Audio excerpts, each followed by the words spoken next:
Hello dear learners, I hope you all are doing well. So far we have covered the sessions in Module 1 and Module 2. We are discussing the theme 1, which includes the discussions on Module 1 to Module 3. I hope that you all are referring to the sessions uploaded and are reviewing the readings that I have already shared with all of you during those sessions. It is important that you all are referring to the materials that I am referring to while presenting the sessions because contents which I am covering, they are largely covered from those references and the text. So it is important that you continue to read and further strengthen your understanding in the area of public management and the allied concepts. Just to give you a quick review that what we have done so far and how we are going to now build further the contents in the course. In the week 1, we started the discussion on theme 1, and in the module 1, I have talked about very foundation concepts of the public management, its scope, meaning, challenges and issues confronting public organizations, distinction of public organizations from the private organizations. And in the module 2, we have covered the theoretical approaches or the schools of management to understand the functioning of the public organizations or the foundations of public management.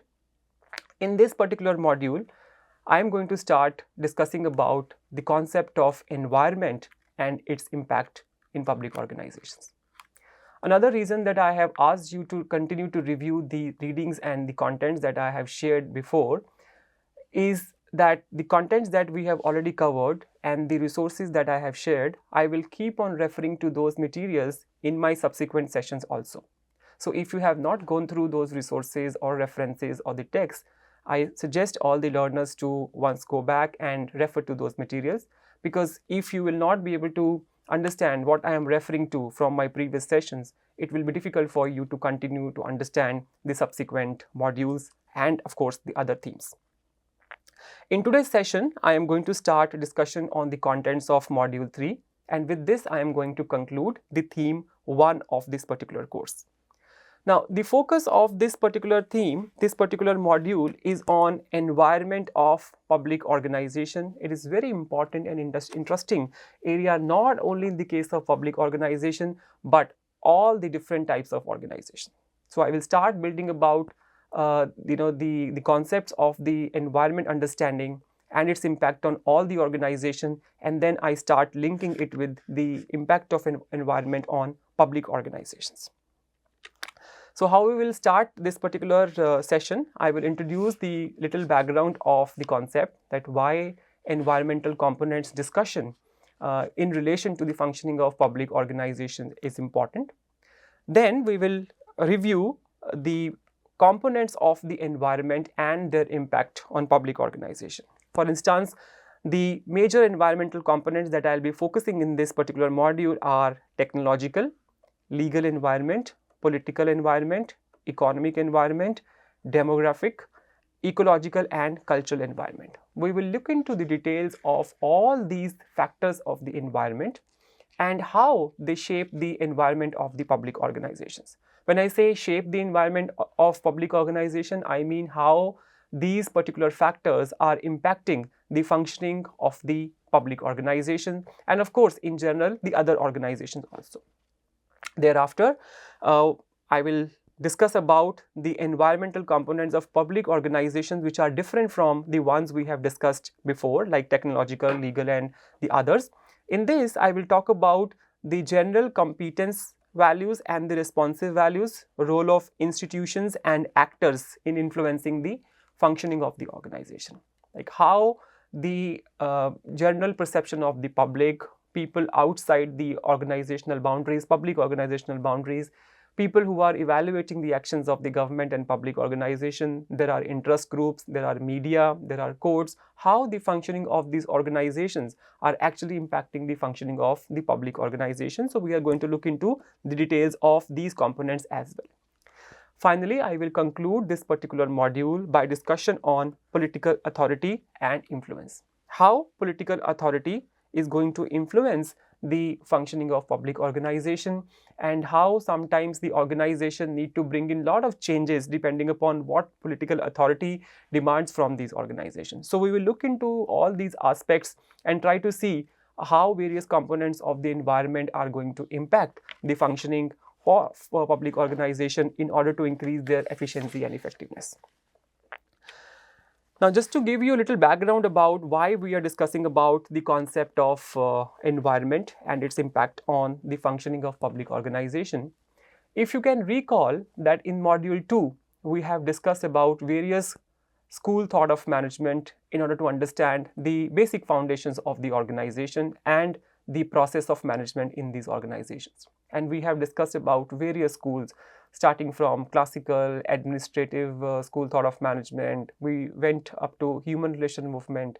And then when we were concluding that particular module, I discussed about the importance of contemporary theories on management, and wherein I have talked about the aspect of contingency perspective and the importance of open system approach of the organization.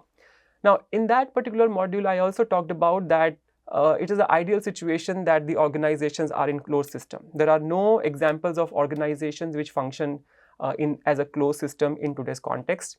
All organizations in some or the other way, directly or indirectly, are impacted by the environment outside their organizations. So in order to survive in that particular environment, if the organization doesn't bring in the changes inside the organization to keep the demand of the outside world or to meet the expectations of various stakeholders, it will be very difficult for these organizations to survive for longer period of time.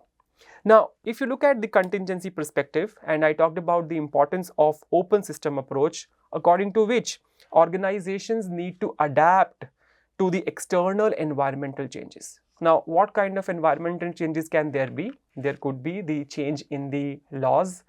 There could be the change in the expectations of the citizens with respect to what they expect from the government.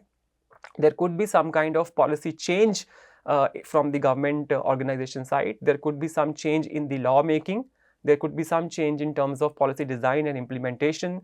There could be some change in terms of rules and regulation, marketing environment changing, finance budgeting aspects changing. So all these aspects which are dynamic, they continue to put a lot of pressure on the organization to adjust themselves to keep with the environmental changing dynamics, right? Now, it is important that how organization they are going to internally adjust their environment to keep with the outside demands for their survival and to maintain their position and to achieve its set objectives.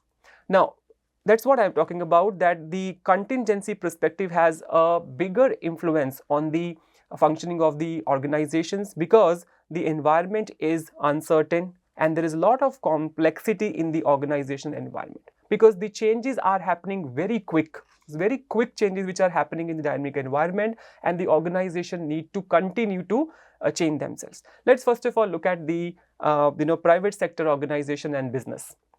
The way the new products and services keep on coming in the market on everyday basis, right? Which is strong competition. The businesses go online. A lot of substitutes are available in the market for the similar kind of products and services. Now, if the organization doesn't do changes in terms of their strategy, in terms of their marketing of products and services, new product development, ultimately a day will come sooner when they will be no longer in the business. So survival is questionable, how they will survive in that particular changing environment. Now, you contrast this particular aspect of environmental component in the public organizations. What you will see, the environment is not only complex for public organization, but very turbulent. The government organization often confront turbulent problems which are characterized by unpredictable, inconsistent, surprising and uncertain events. The recent example we could have discussed is the example of COVID-19 pandemic. Highly unpredictable, surprising, uncertain events. Nobody knows what was supposed to be done, how the organizations need to respond to this thing. So these kind of situation, when the organization, especially the government and public organization, confront these turbulent problems, these kind of problems need robust governance response. How they will do respond to these kind of changes happening, how they will respond to the demands of the various stakeholders, how government organizations and public organizations bring in changes in their functioning, and how quickly they are to respond to to satisfy the citizens in terms of how they are going to solve the problems because they are confronting these turbulent situations, right? Now, contemporary researchers, they put much more emphasis on organizational dimensions and consider them crucial for analyze and leading organization, right? Now, see, the thing is, if we don't consider the dimensions of organizational environment, the the analysis of the organization, that how they are going to continue to be in the business in the sense that in terms of their activities that they are doing, and how leadership is to be taken care of in this particular environment. So if you really want the organization to continue to grow and provide the services that they have promised to the citizens, it is important that the leadership is effective and they give directions to this organization in relation to whatever changes are happening outside the organizational boundary. So contemporary researchers have often talked about that the contingency perspective, the open system perspective is very, very important, especially in terms of how these organizational environment are going to impact the functioning of the organization. And that's what is the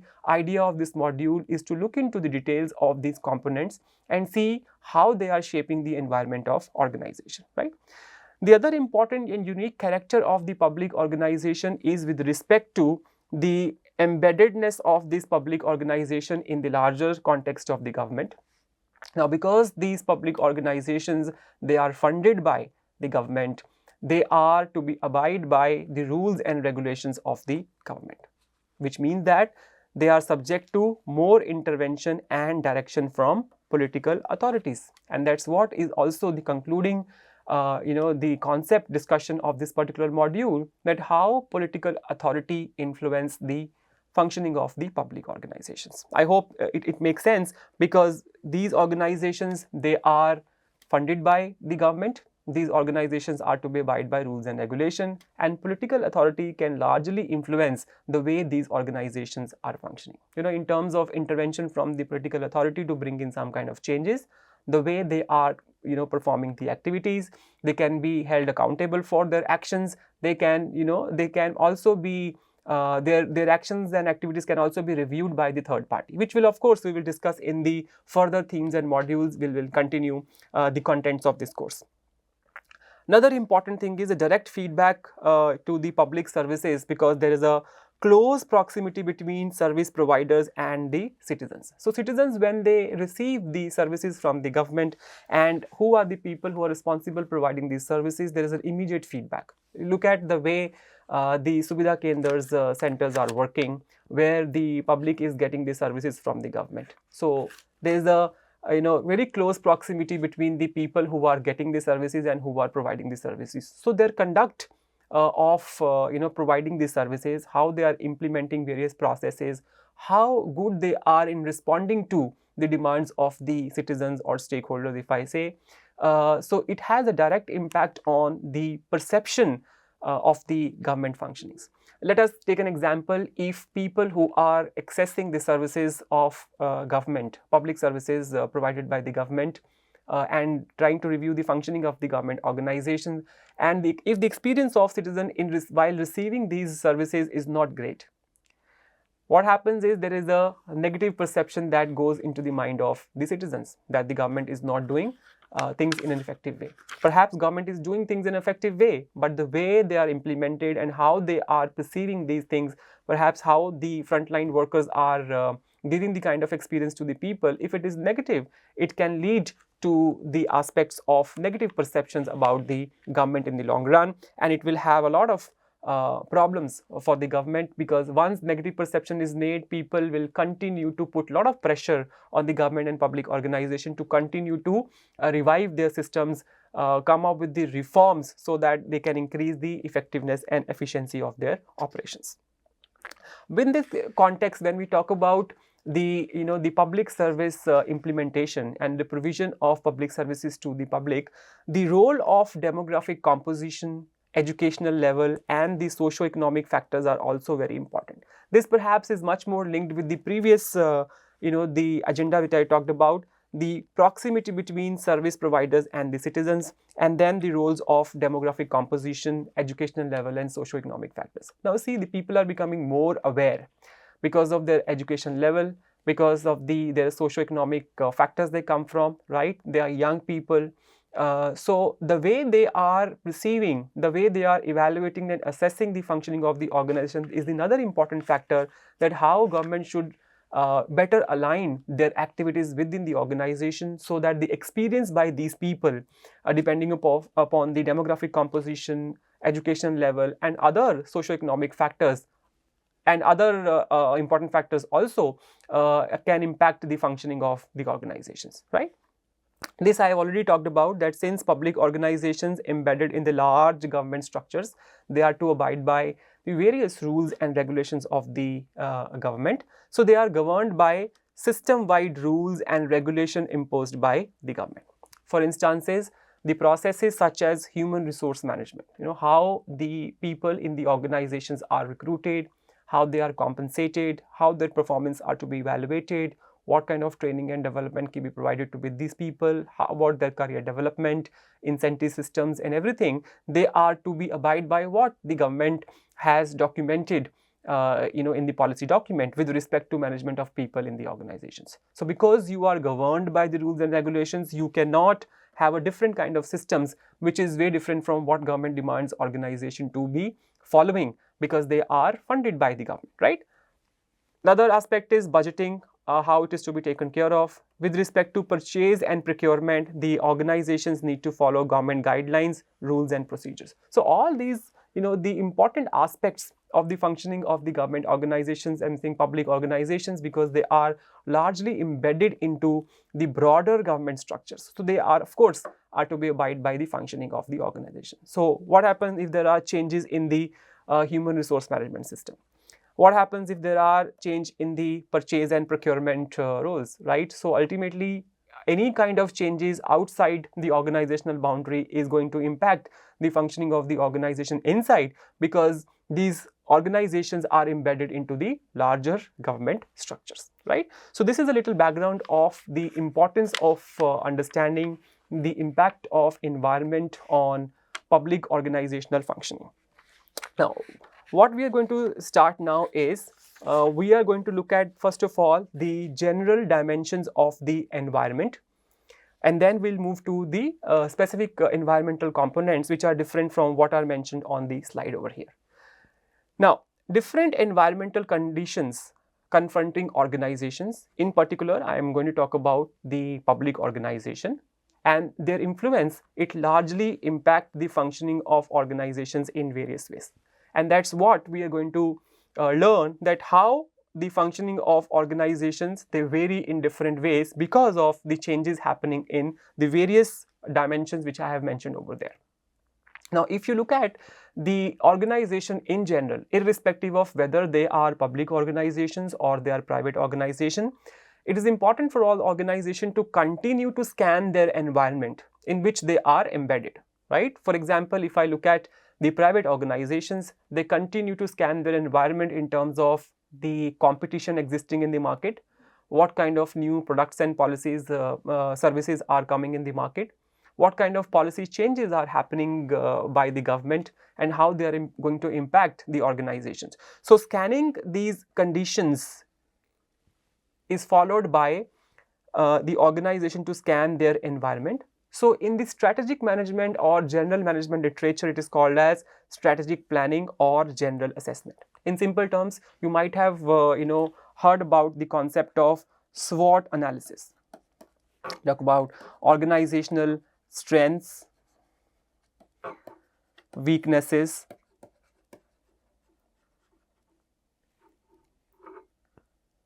opportunities, and threats. Now, in simple terms, if you look at, the organization would always like to leverage their strengths. Strengths mean their core things that they are good at. It can be their expertise in terms of knowledge. It can be maybe some kind of process that they have excelled at, that have given them the kind of strength. they might have enjoyed, or they are enjoying a competitive advantage because of the kind of human capital that they have created, human resources that they have. They also have some kind of weaknesses where they are not very good at. I'm talking about the organizations. There are opportunities that they want to leverage, and there are certain kind of constraints which are putting a lot of pressure in terms of threats on these organizations. So continue to scan the environment will allow the organization to leverage that, how they can make use of their strengths to leverage opportunities, and how they should manage their weakness so that they have lowest level of threats from the competition out there, right?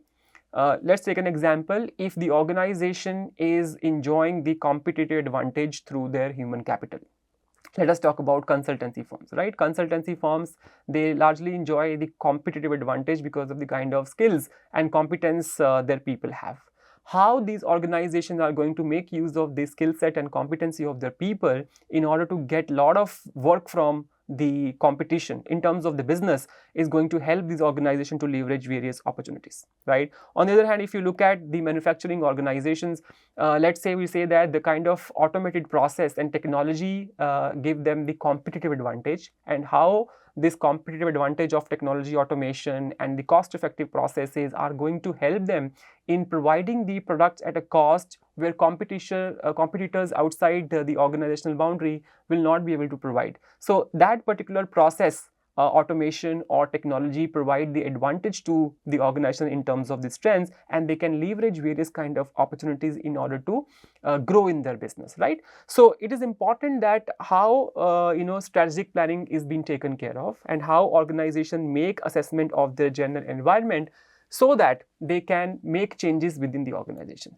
So if I just put it in terms of diagrammatical way, let us say this particular circle is the organizational boundary, and this is the inside environment of the organization, and there are a lot of changes happening outside the organizational boundary. So if I look at this particular the boundary where I am marking it now, let's say it is the external environment of this organization.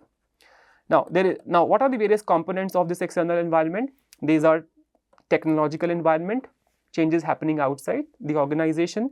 There is a legal environment, political environment, cultural environment, economic, demographic, and ecological environment. So these are all external environment of this organization.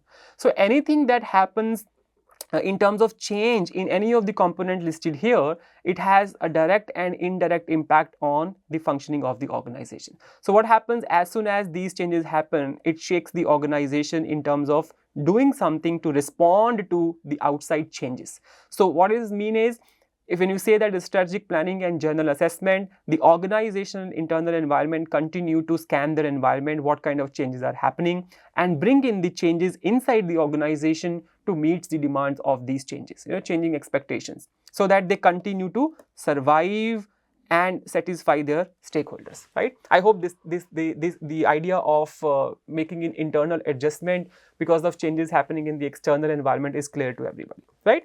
Now, let us move and talk about these particular components one by one. The first component that I am going to talk about is the technological component of the organization. Now, the role of technology in public organizations is very, very important because it influences various aspects of the government functionings. Now, what are these various aspects of the government functioning? It impacts the way governance is taken care of. It impacts the way how services are delivered, services delivery.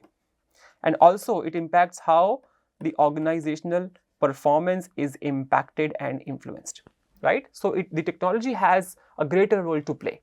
Now, when we say how technology impacts the organizational functions, in terms of governance, service delivery, organizational performance and all, we are talking about the impact of ICT, which is information and communication technology on the operations of the government agencies. This I'm going to talking about three aspects of the functioning of the organization, but there are many others, right, which I'm going to talk about how technology changes impact the environment of in specific public organization, right?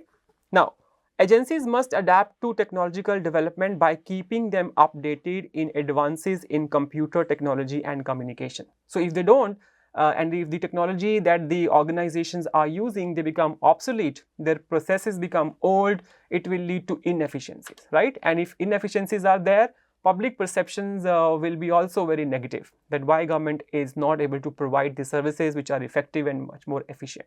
So agencies need to continue to adopt and bring in changes in the technological environment. Perhaps what has worked 10 years before, that also was a change that had been done by the organization, is not going to be applicable in today's context. And perhaps what is applicable today may not be going to be applicable in times to come. So there is a continuous pressure to bring in changes, because a lot of advancement is happening in the technological environment outside the organization, right? You see how the various technological advancements are happening, in terms of advanced technologies, machinery, the way internet is being, in penetrating in all over, and how the various automotive processes are being, innovated in the organizations. So all these things are some or the other way, they are impacting the functioning of the organizations if you are not going to be adapt to the new changes. Now, we are not saying that all the changes which are happening outside the organization environment, the organization have to forcefully do that. They have to see the applicability and the suitability of those technologies in the organization, and if they can provide the organizations with